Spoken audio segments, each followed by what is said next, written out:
Selamat bergabung dalam keluarga masa depan cerah GKPB Kadipaten. Alamilah pertumbuhan iman, pengharapan, kasih, dan kerendahan hati melalui ibadah setiap minggu dalam gereja ini. Minggu ini, saudara belajar dari firman Tuhan tentang lebih dari masa lalu Anda. Biarlah firman Tuhan selalu tumbuh dalam hati saudara setiap hari. Jangan saudara lewatkan altar doa yang akan diadakan secara online pada Senin 15 Juni 2026 pukul 5 pagi melalui link Zoom yang akan dibagikan melalui grup WhatsApp keluarga MDC Kadipaten. Marilah kita bersama-sama mencari Tuhan di awal hari dan alamilah hadiratnya yang mengubahkan dan memampukan kita menjalani hari-hari di sepanjang minggu yang akan kita lewati. Agar kita lebih memahami dan menghidupi firman Tuhan, setiap jemaat diajak untuk saling berbagi bagaimana menerapkan firman Tuhan dalam kehidupan sehari-hari melalui kesan kelompok saling memperhatikan yang diadakan setiap pertengahan minggu. Bagi saudara yang belum tergabung dalam komunitas kesan, jangan ketinggalan. Ayo, tumbuh bersama dalam kesan. Bagi remaja, jangan lupa untuk ikut kesan image yang akan diadakan secara onsite setiap hari Sabtu pukul 16 WIB di Geraha MDC Kadipaten lantai 1. Di tengah kesibukan, tekanan hidup, dan dunia yang terus menarik perhatian kita ke banyak arah, ada satu tempat di mana hati kembali dikuatkan, yaitu saat pemuda berkumpul mencari Tuhan bersama. Oleh karena itu, jangan lewatkan kesan pemuda yang diadakan 2 kali sebulan, minggu kedua dan minggu keempat setiap hari Senin pukul 18.30 WIB. Jangan lupa ajak teman dan sahabat saudara untuk tergabung dalam kesan Gideon.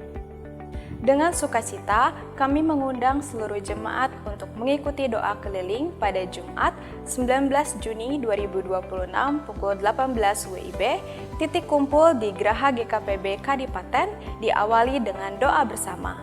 Mari bersama-sama mendoakan kota kita agar Tuhan memberikan damai sejahtera, perlindungan dan terang Tuhan bagi kota yang kita kasihi. Hadirilah ibadah minggu yang diadakan setiap minggu pagi pukul 8 WIB di Geraha GKPB Kadipaten lantai 1, sedangkan di lantai 2 ada ruang yang dipakai sebagai kebaktian anak atau Star Kids yang diadakan pada jam yang sama. Ajak anak-anak untuk belajar dan bertumbuh dalam iman bersama-sama. Memberi persembahan adalah salah satu disiplin rohani yang dapat membuat kerohanian kita bertumbuh di dalam Kristus. Oleh karena itu, berikanlah persembahanmu yang terbaik dengan penuh sukacita, baik melalui kotak persembahan yang tersedia maupun melalui nomor rekening yang tertera di layar. Berikut ini adalah tayangan kegiatan sepekan.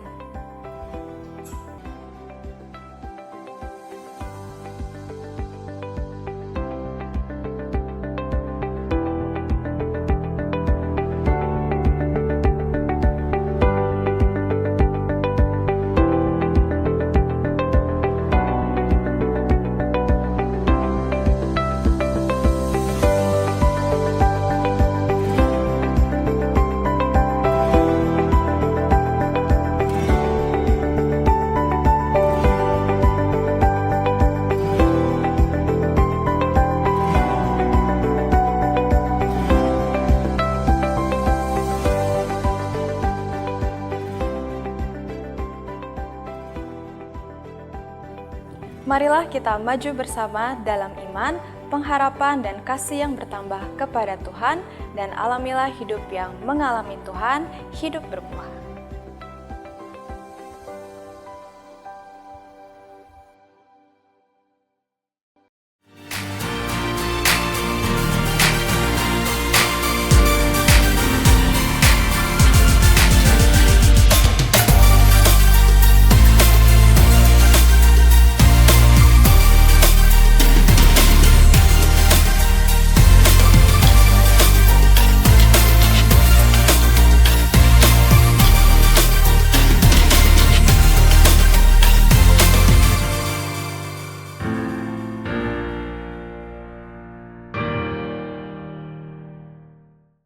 Baik Bapak Ibu, saya rasa di sini setiap kita pernah mengalami kegagalan, betul? Betul ya? Setiap kita pasti punya masa lalu, ya, baik masa lalu yang baik ataupun masa lalu yang tidak baik, ya. Dan kita ada saat ini itu saya yakin itu semua karena kita meyakini bahwa kita mau belajar untuk terus melangkah lebih baik dan mengalami kemajuan. Karena apa? Saya pernah menjumpai orang, ya, dia ketika diajak untuk beribadah itu susahnya setengah mati. Karena apa? Dia merasa bahwa hidupnya itu sudah nggak layak. Dia merasa bahwa ngapain sih saya ke gereja? Toh saya juga hidupnya begini-begini saja. Ngapain saya ke gereja? Tuhan pasti nggak menerima saya. Ya sudah, kalau mau rusak aja lah sekalian. Saya pernah menjumpai orang yang sampai sebegitu putus asanya, sampai ketika dia diajak untuk ayo datang sama Tuhan, itu kayaknya susah sekali. Tapi sampai saat ini saya tetap berdoa untuk orang tersebut. Nah, dari cerita ini kita belajar bahwa rupanya banyak orang, ya, termasuk orang yang percaya kepada Yesus, orang Kristen seperti saudara dan saya, hidupnya itu masih dibayangi oleh bayang-bayang masa lalu. Ada yang sampai hari ini dibayangi oleh kegagalan apapun itu dalam usaha, perekonomian, keluarga, pekerjaan. Ada yang dibayangi oleh kegagalan karena kesalahan. Ya. Jadi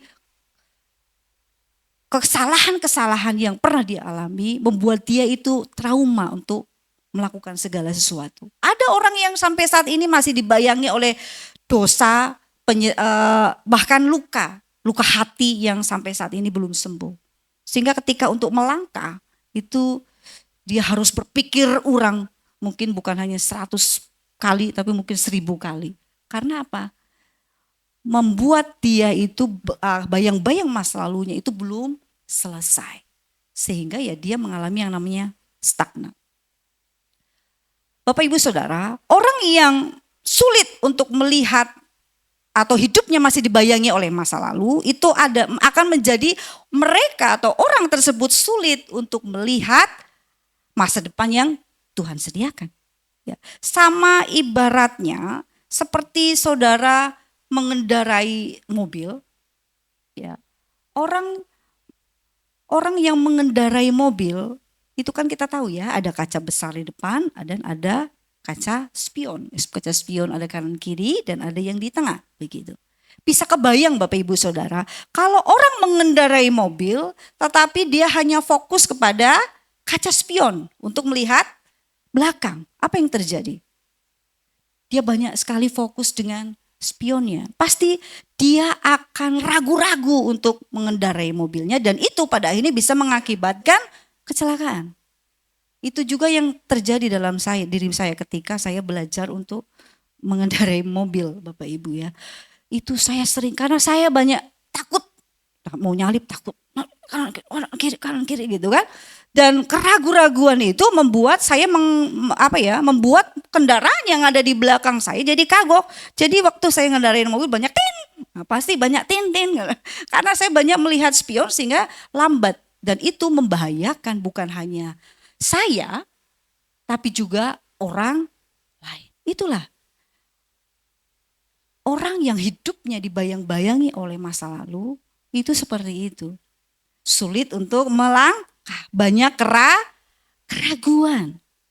Dan sehingga akibatnya adalah dia tidak bisa menikmati kehidupannya karena dia tidak bisa melihat masa depan yang mampu Tuhan sediakan. Ya. Dan hari ini kita belajar dari seorang bernama Rasul Paulus. Ya. Rasul Paulus itu rasul yang sudah bukan tokoh yang baru lagi ya, karena dia menuliskan banyak sekali surat, dia mendapatkan bagaimana Tuhan berbicara melalui hidupnya. Seperti kita pahami, Rasul Paulus itu memiliki masa lalu yang sangat kelam, ya. Dan tapi luar biasanya kita belajar bahwa Rasul Paulus itu dia tidak hidup dengan terus menatap ke belakang, tapi dia belajar untuk melihat ke depan melalui anugerah Kristus. Karena Rasul Paulus menyadari bahwa masa lalu adalah pelajaran. Tetapi masa lalu bukanlah tujuan hidup. Bukan berarti saudara dan saya harus melupakan masa lalu kita, tidak bisa. Ya, kecuali kita mengidap amnesia, ya. Itu bisa saja kita lupa ya dengan masa lalu kita. Tetapi sejauh kita tidak mengidap amnesia, pasti tidak akan pernah namanya kita melupakan masa lalu. Tetapi harus dipahami bahwa masa lalu kita lihat sebagai yang namanya pelajaran, bukan tujuan hidup. Baik kegagalan ataupun kesuksesan, kita belajar melihat masa lalu adalah pelajaran. Yang baik kita ambil, yang buruk pun kita ambil sebagai pelajaran. Tetapi bukan menjadi tujuan hidup kita. Ya, banyak orang juga masa lalunya baik, kalau hari ini tidak baik, pada akhirnya stres gitulah. Karena aduh dulu aku pernah begini, aduh sekarang aku begini. Itu bisa saja. Atau bahkan masa lalunya bukan masa lalu yang baik dan dia memandang itu sebagai kegagalan sehingga dia susah move on.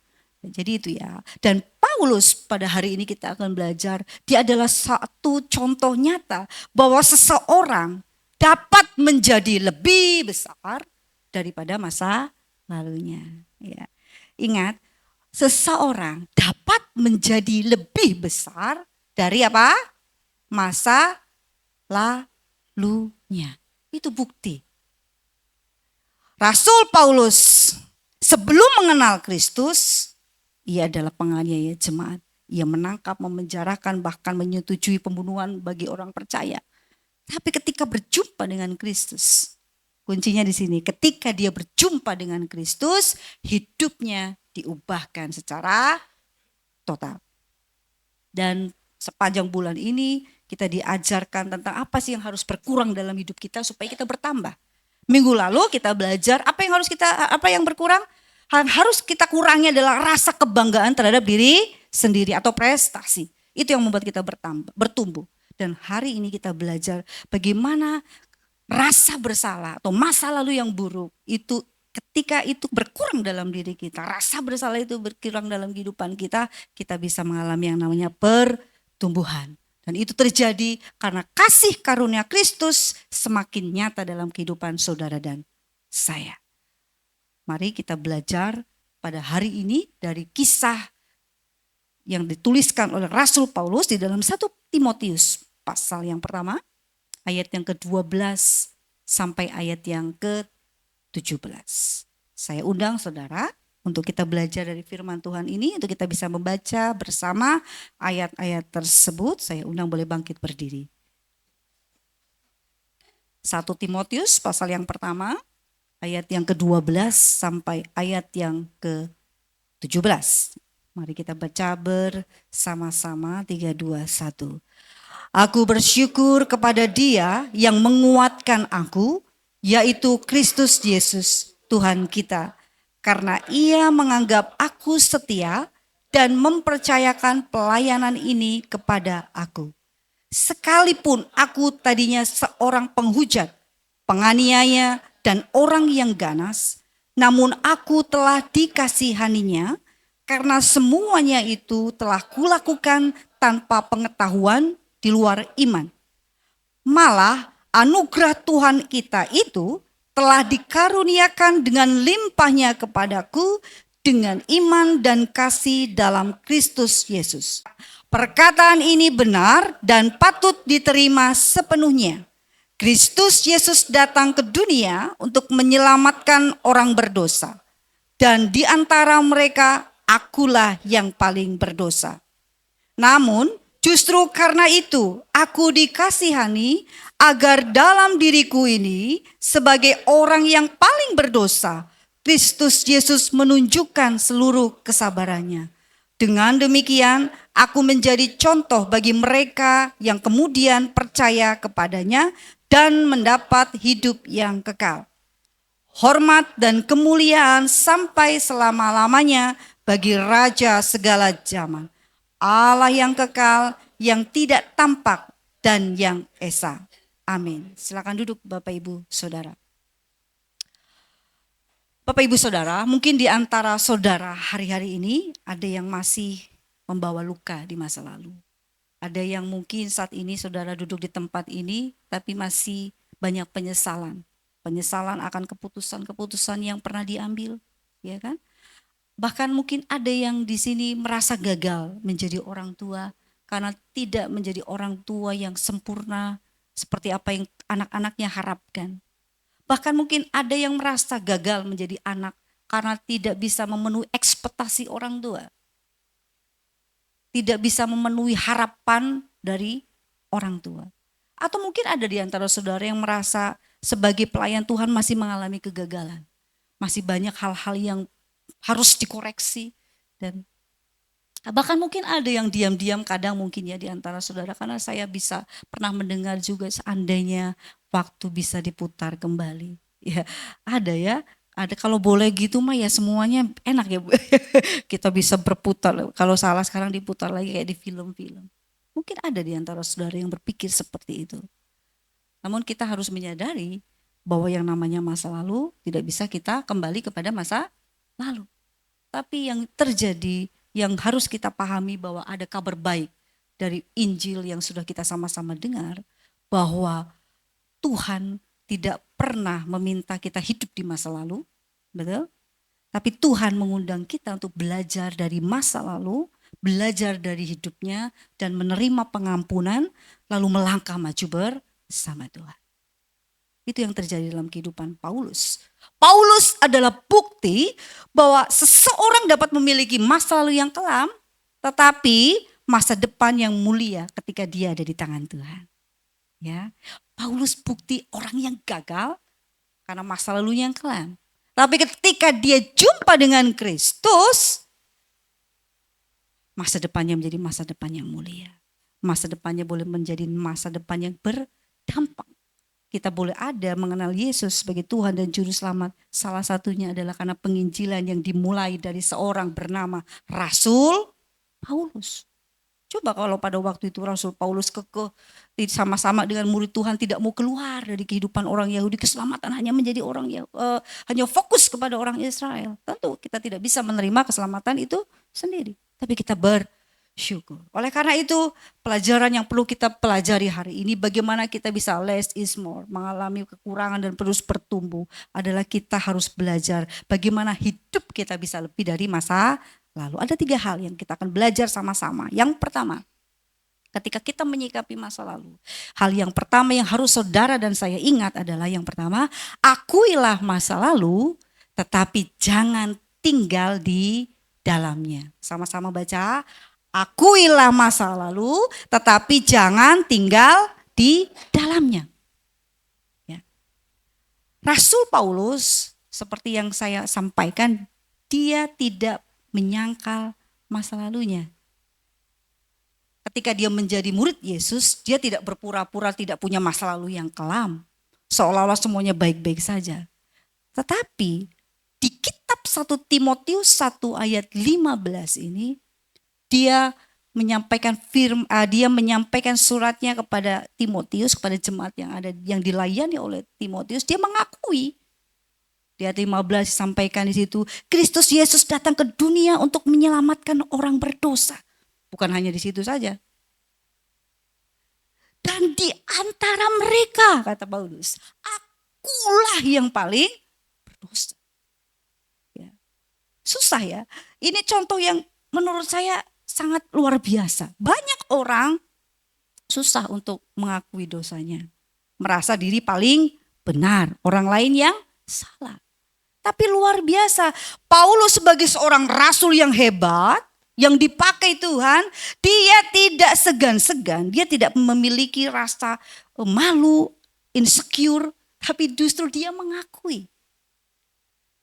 Yesus datang untuk menyelamatkan orang berdosa. Dan di antara mereka, akulah yang paling berdosa. Ini yang disampaikan oleh Rasul Paulus. Ia mengakui bahwa ia pernah berdosa kepada Tuhan. Ia mengakui ia pernah bersalah kepada Kristus. Ya kan? Dengan menyangkal, menawan orang-orang yang percaya kepada Kristus. Dia adalah orang yang melawan Tuhan. Ya. Jadi dosa Paulus itu di hadapan Tuhan itu sepertinya sangat amat besar. Tetapi Paulus tidak hidup dalam rasa bersalah yang berkepanjangan. Ya, itu yang dibilang dia mengakui tapi tidak tinggal di dalam kesalahan atau masa lalunya tersebut. Ada orang Kristen yang sering melakukan kesalahan ya ketika menyikapi masa lalu. Yang pertama, dua kesalahan yang sering dilakukan adalah yang pertama dia menyangkal masa lalunya. Masa lalu yang buruk dia sangkal, artinya dia seolah-olah tidak pernah berbuat salah. Dan yang kedua, kesalahan yang kedua adalah dia terjebak dalam masa lalu. Dia terus menyalahkan dirinya dan merasa dia tidak layak dipakai oleh Tuhan. Tapi Paulus mengajarkan kita melalui firman Tuhan pada pagi hari ini, dia memilih jalan yang benar. Dia mengakui dosanya dan dia menerima pengampunan dari Tuhan Yesus. Ya. Masa lalu itu ibarat kayak bekas luka. Bapak Ibu Saudara ada bekas luka, memiliki bekas luka, tato alami. Tato alami saya ada di lutut, ya anak-anak biasanya kebanyakan di lutut. Di sini juga saya ada, gitu ya. Bekas luka. Ya. Masa lalu itu ibarat bekas luka. Ya kan? Yang namanya bekas luka itu sulit hilang ya, kecuali dioperasi. Sekarang ada teknik operasi bisa menghilangkan, itu tidak tahu ya. Kalau saya nggak tahu, tapi ibaratnya gini, masa lalu itu ibaratnya bekas luka. Susah hilang, tidak hilang. Tetapi kalau yang namanya bekas luka pasti tidak akan sakit seperti saat pertama kali terluka. Betul ya? Namanya bekas luka. Saya sudah lagi nggak sakit di sini. Ini dulu kena kaca, lutut jatuh, apalagi ya? Kalau suami saya lebih banyak lagi, sampai punya lapangan bola di sini, gitu ya. Tapi sudah nggak sakit lagi ya kan? Dan kalau orang yang sehat, orang yang normal, gitu ya, pasti melihat bekas luka, pasti ketika melihat bekas luka itu, dia nggak akan mencoba menggaruknya supaya bekas luka itu terluka lagi, bukan? Betul nggak? Orang yang bodoh itu menurut saya, bekas lukanya digaruk supaya terluka kembali. Kalau orang yang sehat, bekas lukanya dilihat gini, oh ini nih dulu gitu ya. Nah itu suami saya itu, ketik, maaf Pak ya, suami saya itu seperti opa, sudah seperti opa. Jadi ketika ini pasti diceritakan, oh ini dulu papa ini, nah gitu. Ibaratnya kata dia, gak boleh kita melupakan sejarah. Jadi itu sebagai pengingat. Dan ketika saya melihat luka pun saya, oh iya, makanya itu bisa menjadi pelajaran ketika dengan anak-anak gitu kan. Ini ibu punya bekas luka, nanti kalian hati-hati kalau enggak kayak begini loh. Nah, seperti itulah kurang lebihnya. Ya kan? Jadi bekas luka itu hanya kita ingat sebagai sejarah ya, yang pernah kita alami. Tapi jangan juga kita seperti orang bodoh. Bekas luka itu kita garuk terus supaya luka lagi. Itu orang yang tidak move on dengan masa lalu, itu seperti itu. Sudah masa lalu tapi dia korek terus. Ya terluka lagi. Ya. Pasangan suami istri, saya belajar. Setiap saudara, baik suami atau istri punya masa lalu yang masing-masing. Supaya kehidupan rumah tangga saudara itu bisa berjalan ke depan, belajar komitmen. Jangan menggaruk lagi bekas luka. Betul ya? Coba kalau suami istri dikorek mantannya itu misalnya ya. Itu belum tentu itu bisa sejahtera itu. Yang terjadi oh gitu ya. Oh gitu kamu rupanya dulu ya sama mantanmu ya. Itu mah tidak akan betul. Rumah tangga itu bukannya move on, Pasti ketika misalnya makan di sini, dulu kamu makan di sini sama mantanmu ya, itu jadi itu masa lalu sudahlah menjadi pelajaran. Jangan digaruk lagi. Jangan dikorek-korek lagi. Sama seperti bekas luka tadi. Bekas luka adalah bukti bahwa Tuhan telah menyembuhkan. Dan bukan alasan untuk kita terus hidup dalam penderitaan masa lalu. Ya. Jadi masa lalu boleh menjadi bagian dari cerita hidup kita, tetapi tidak boleh menjadi penulis masa depan. Amin. Amin. Baca sama-sama 1, 2, 3. Masa lalu boleh menjadi bagian dari cerita hidup kita, tetapi tidak boleh menjadi penulis masa depan kita. Kenapa? Masa depan kita tidak ditentukan oleh masa lalu kita. Oleh karena itu di poin pertama, kita mengakui masa lalu kita tapi tidak tinggal di dalamnya. Aplikasi apa yang saudara dan saya bisa lakukan? Jangan biarkan kegagalan masa lalu menentukan identitas Anda. Jangan biarkan kegagalan masa lalu menentukan identitas saudara. Yang kedua, jangan biarkan dosa yang sudah diampuni terus menghukum Anda. Dan datanglah kepada Kristus dengan kerendahan hati. Ketika saudara sudah mengakui kesalahan saudara, ketika saudara hidup di dalam Kristus, maka saat itu juga yakin dosa saudara dan saya sudah diampuni. Yesus sudah mati di kayu salib untuk menebus dosa-dosa kita, kegagalan kita, masa lalu kita ketika kita belum percaya kepada Kristus. Sehingga datang kepada Kristus, akui kalau ada masa lalu yang belum selesai, akui dia dalam Tuhan. Ada kegagalan, kesalahan, dosa-dosa kita di masa lalu, akui dan yakin bahwa Tuhan sudah mengampuni. Dan setelah itu jangan tinggal di dalamnya. Ya. Karena mengakui masa lalu itu penting, tetapi bukan menjadi tujuan akhir. Banyak orang mengakui kesalahan namun tetap hidup dalam penyesalan dan penghukuman diri sendiri. Ya. Sehingga pada akhirnya banyak orang karena hidup dalam penyesalannya merasa dia tidak layak dikasihi, dia tidak layak dipakai oleh Tuhan. Sudah untuk urusan penginjilan, udah itu mau pendeta aja, saya mah gak bisa, saya masih banyak dosanya. Saya mah gak bisa melayani, saya mah gak bisa apa-apa udah.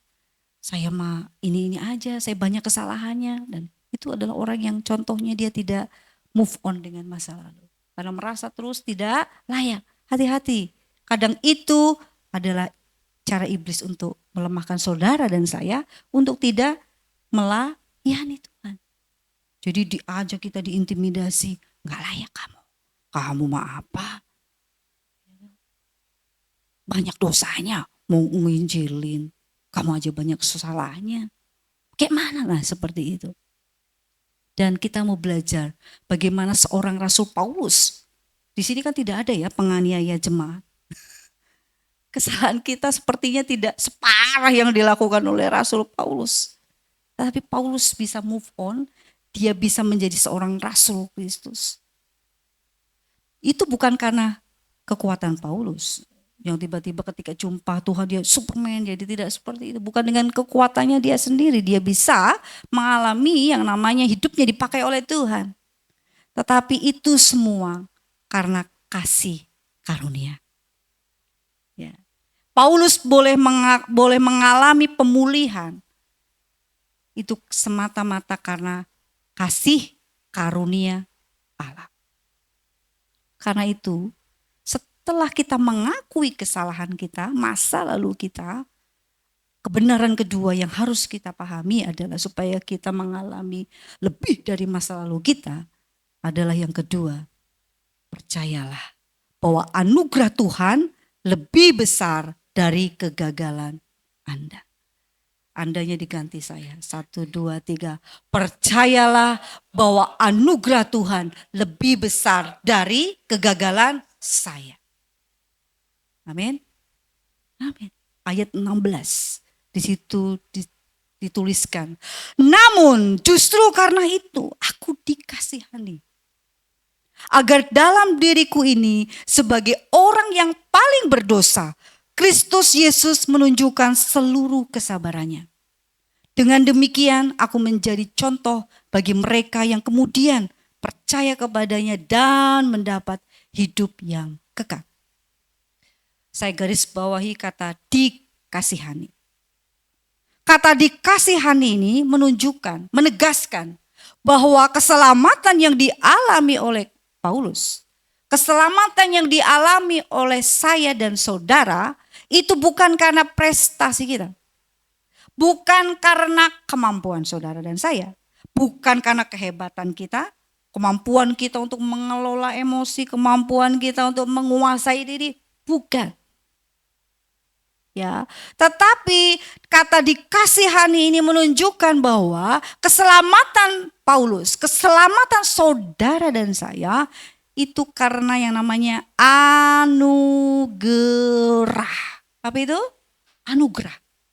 Kita nggak layak menerimanya, tapi kita menerima.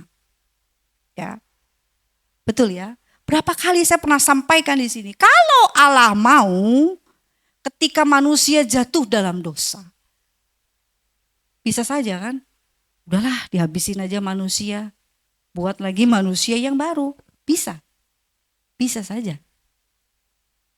Tapi Tuhan yang kita sembah di dalam Yesus, itu adalah Tuhan yang penuh kasih. Komitmen kasihnya itu luar biasa.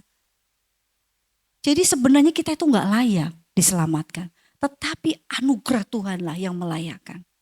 Sehingga kita bisa mengalami yang namanya lebih dari masa lalu kita. Dan Paulus memahami hal itu.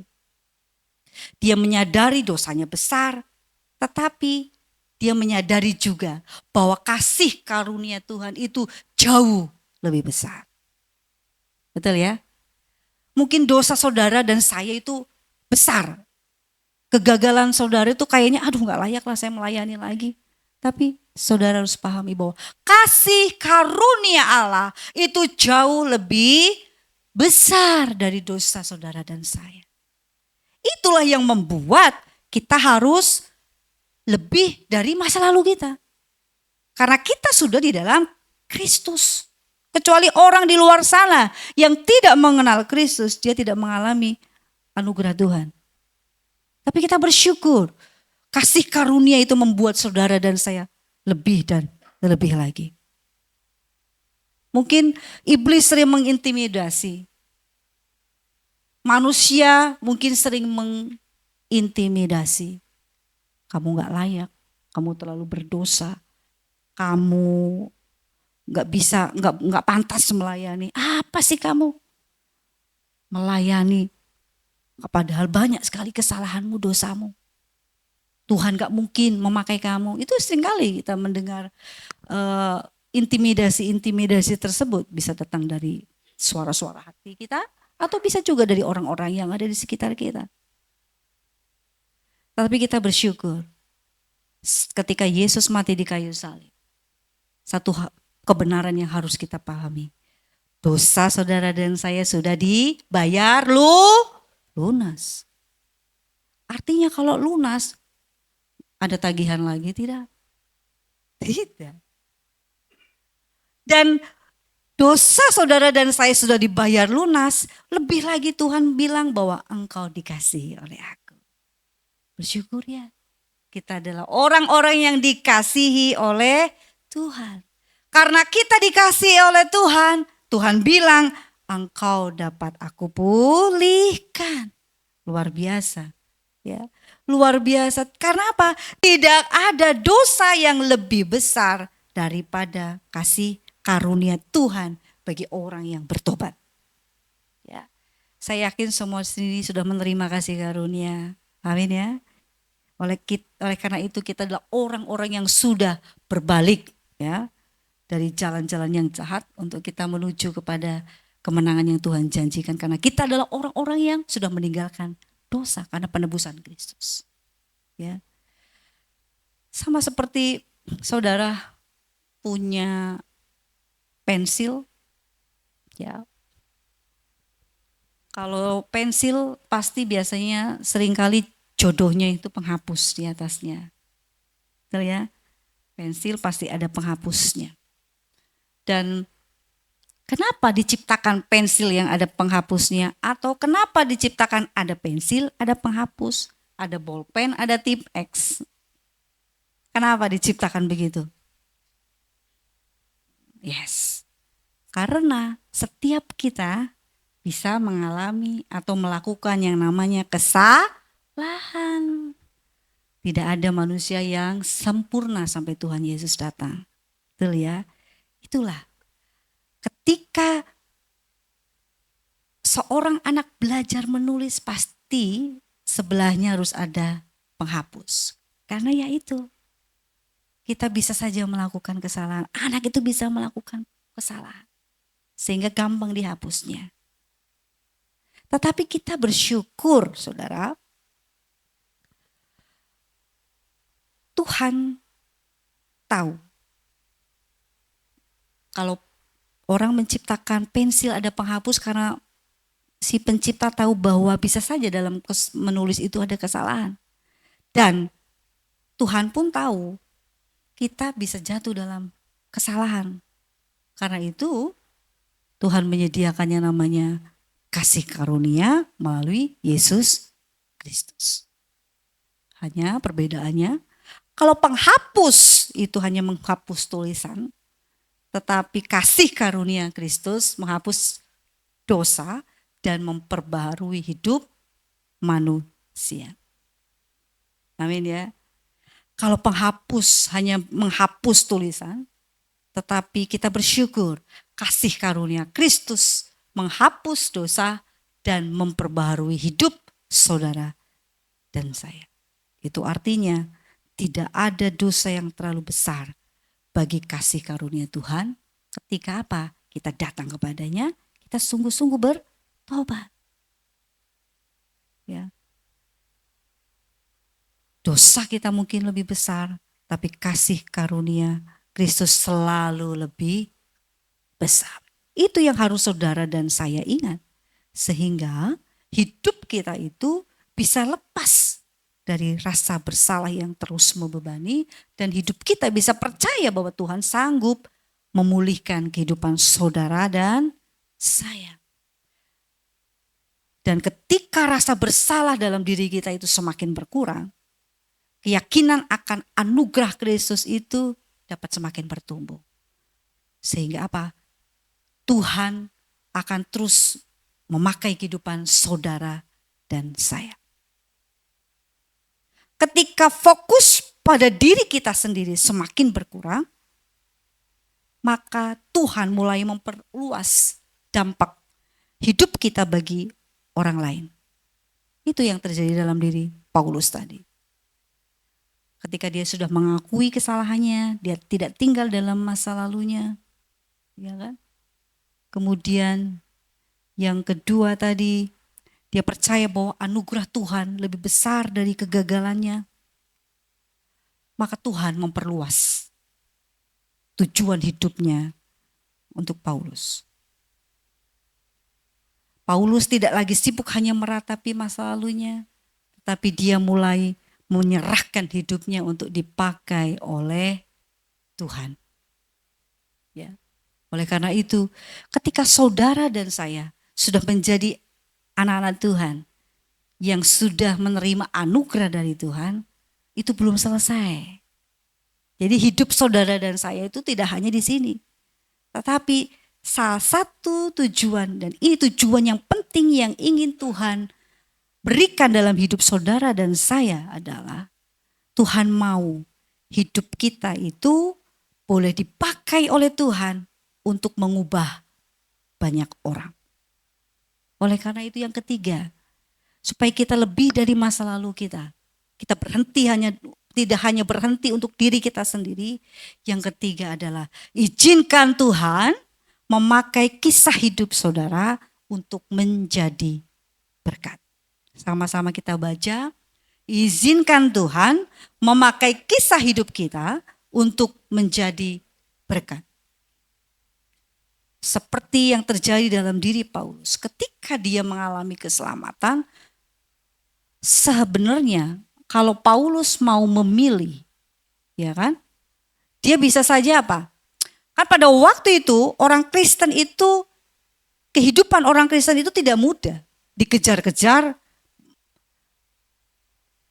bisa saja dibunuh kapan saja, ditangkap kapan saja, betul ya? Bisa dijadikan ibaratnya tontonan bagi orang-orang yang belum percaya.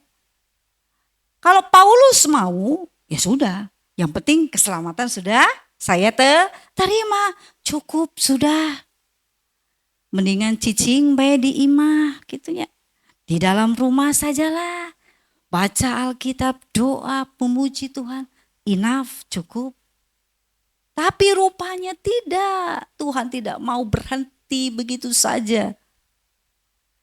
Ketika dia tidak mau berhenti dalam diri Paulus, Tuhan juga tidak mau saudara dan saya hanya berhenti di titik menerima anugerah.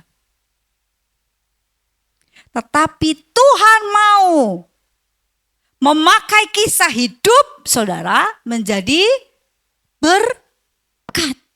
Dengan satu tujuan, supaya mereka juga mengalami anugerah Kristus dan keselamatan. Ayat 16b, di situ dituliskan, aku dalam hal ini Paulus menjadi contoh bagi mereka yang kemudian percaya kepadanya dan mendapat hidup yang kekal. Sama seperti Paulus tidak hanya diselamatkan dari masa lalunya, dia juga diberi tujuan baru. Saudara dan saya, bukan hanya Tuhan mau tidak hanya diselamatkan dari masa lalu kita yang kelam. Tapi Tuhan sudah menaruh tujuan-tujuan yang baru dalam hidup saudara. Ya. Jadi jangan berhenti hanya untuk kita saja. Sekarang, apakah tahu lukisan Sulaiman streaming? Wih, siapa yang bilang tahu? Kael tahu? Ya, ada yang tahu? Kalau Bapak Ibu yang lain tahu Sulaiman streaming? Saya tahu. Dulu kakak saya itu senang sekali. Saya belajar Sulaiman streaming, nggak bisa-bisa. Susah ya. Tante Lina pernah? Nggak bisa. Pernah. Ibu Sherly? Pernah. Oh, Ibu Sherly hebat loh. Nanti kita belajar. Nggak tahu masih ingat atau nggak beliau. Susah ya, susah. Dan ketika anak itu dia duduk di bawah, mamanya sedang menyulam. Si anak itu bilang ke ibunya, "Ma, lagi ngapain sih? Mama lagi buat apa? Kok berantakan begitu?" Karena kan kalau dari bawah itu berantakan seperti itu. Kemudian si mamanya bilang, "Sini kau nak, berdiri, jangan di situ, kau lihat ke atas." Nah, ketika anaknya berdiri, dia melihat dari atas, baru dia lihat. Ada Sulaiman streaming yang bagus, yang sudah dibuat oleh mamanya ini. Ya. Dan ternyata apa yang terlihat dari bawah itu sepertinya hal yang buruk, kacau, kusut, ya kan? Itu bisa menjadi karya seni. Demikian pula hidup saudara dan saya. Mungkin saat ini kadang kita hanya bisa melihat ya kegagalan, kita hanya melihat penolakan dari orang, kita hanya mungkin melihat luka kita hanya bisa mengalami atau air mata yang tidak berhenti juga karena doa-doa belum dijawab, pergumulan belum juga dijawab. Kita mungkin saat ini hanya melihat masa lalu kita masa lalu yang tidak baik. Dan membuat kita bertanya, aduh Tuhan mengapa sih kayaknya hidupku kok kayak benang kusut. Susah sekali diurai kayaknya hidup ini kok begini-begini saja. Ya. Tapi dari Sulaiman streaming ini kita belajar. Ya. Mungkin saat ini kita hanya melihat itu. Tapi kalau Tuhan melihat dari atas, dari perspektif yang lebih tinggi, Tuhan sedang merajut pengalaman saudara. Dan itu menjadi kesaksian yang indah. Amin. Jadi ketika hidup saudara merasa sepertinya kusut, ingat, Tuhan belum selesai bekerja dalam hidupmu. Ketika engkau menyadari bahwa Tuhan belum selesai bekerja dalam hidupmu dan selalu bekerja, maka engkau akan memahami bahwa hidupmu, kisah hidupmu, masa lalumu bisa Tuhan pakai untuk menjadi berkat bagi banyak orang untuk datang kepadanya. Betul? Saya pun bukan orang yang benar.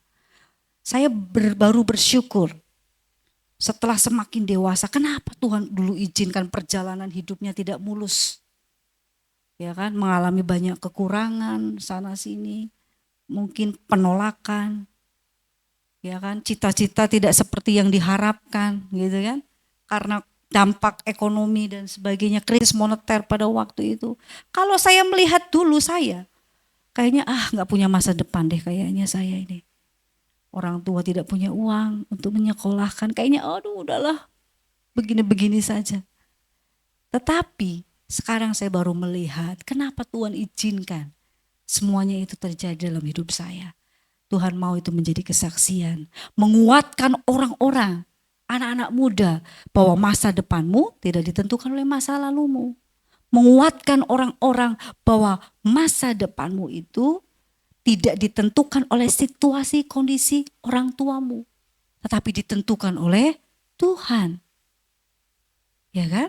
Sehingga jangan sampai kita berhenti dan melihat hidup kita saat ini hanya buruk saja. Tapi belajar melihat perspektif Tuhan. Pasti Tuhan punya rencana indah dalam hidup saudara dan saya. Amin. Oleh karena itu jangan menyerah. Hanya karena hari ini hidup saudara terlihat kusut. Ingat, Tuhan belum selesai dengan saudara. Belum selesai menyulam supaya karyanya semakin indah. Dan ketika karyanya selesai, maka dunia akan melihat bahwa anugerahnya mampu mengubah hidup masa lalu Anda menjadi kesaksian yang indah. Ya, banyak orang Tuhan pakai. Hidup yang jatuh Tuhan angkat, bisa menjadi saluran berkat. Bukannya itu banyak kita mendengar kesaksian-kesaksian tersebut. Ya, Paulus menjadi satu contohnya. Dan saya yakin saudara yang hadir di tempat ini, anak-anak muda, para wanita, bapak-bapak, Tuhan juga akan memakai hidup saudara. Oleh karena itu, jangan pernah meragukan Tuhan. Dan izinkan Tuhan memakai hidup saudara, bahkan masa lalu saudara, kegagalan saudara itu untuk jadi saluran berkat bagi banyak orang. Jadi kesaksian yang indah bagi banyak orang. Jadi kesimpulannya pada pagi hari ini, supaya kita lebih dari masa lalu kita, 3 kebenaran yang harus saudara dan saya pahami. Yang pertama adalah akui masa lalu, tapi apa? Jangan tinggal di dalamnya. Yang kedua, percayalah bahwa anugerah Tuhan lebih besar daripada kegagalan kita. Dan yang ketiga, izinkan Tuhan memakai kisah hidup saudara untuk menjadi berkat. Yohanes 3:30, Yesus semakin besar dalam hidupmu, maka kita harus semakin kecil. Ya, Yesus harus semakin besar dalam hidup saudara. Dan kita harus semakin kecil. Ketika kita atau akunya kita semakin berkurang dan Kristus semakin bertambah, kita akan menyadari bahwa kita bukan ditentukan oleh masa lalu, melainkan oleh anugerah dan tujuan Allah dalam hidup kita. Ya, sebagai penutup dan kesimpulan, jangan biarkan masa lalu mendefinisikan siapa saudara. Biarkan anugerah Kristus menentukan siapa saudara hari ini dan menjadi apa saudara di masa depan. Amin. Saya undang setiap pemain musik untuk boleh maju ke depan. Kita akan meresponi firman Tuhan ini. Kita bersyukur anugerah terbesar sudah kita terima, yaitu keselamatan. Oleh karena itu mari kita syukuri anugerah Tuhan ini, supaya hidup kita semakin memuliakan Tuhan. Saya undang setiap saudara untuk bangkit berdiri.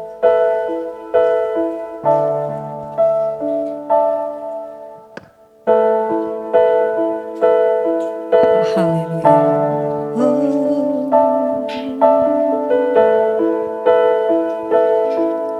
Terima kasih Tuhan, kami bersyukur.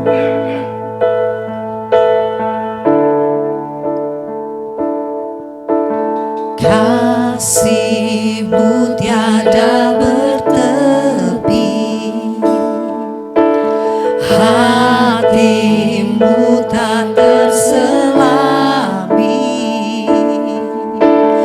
Betapa baiknya Engkau, ku bersyukur padamu, perkenanan-Mu berkenan.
Jemaat Tuhan, sadari kemurahan Tuhan besar dalam hidupmu.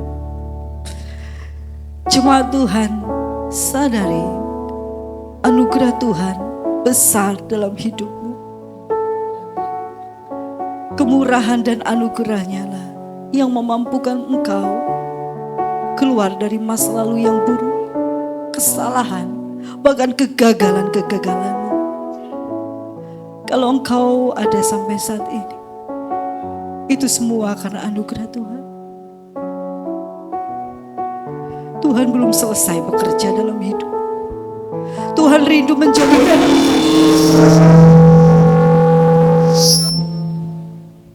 menjadi karya yang indah, yang boleh menjadi kesaksian bagi banyak orang. Oleh karena itu, datang dengan penuh keberanian kepada Tuhan pada hari ini. Akui masa lalumu, akui kegagalan, tapi jangan tinggal di dalam. Bangkit. Karena kita percaya bahwa anugerah Tuhan lebih besar dari kegagalan. Anugerah Tuhan lebih besar dari masa lalumu. Anugerah Tuhan lebih besar dari kesalahan.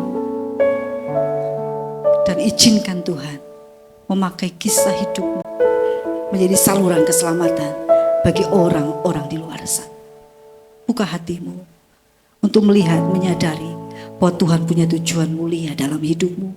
Sehingga engkau tidak berhenti untuk dirimu sendiri, tapi engkau belajar keluar dari hidupmu untuk mengizinkan Tuhan bekerja, menjadikan hidupmu menjadi saluran berkat bagi banyak orang. Terima kasih Tuhan. Hamba-Mu berhenti berbicara, tapi kami tahu ada satu pribadi di dalam diri setiap kami, yaitu Roh-Mu yang kudus. Itu yang akan terus berbicara kuat dalam diri setiap kami, mengingatkan, menyadarkan kami akan tujuan Allah yang mulia, yang ingin terus Tuhan nyatakan dalam hidup kami.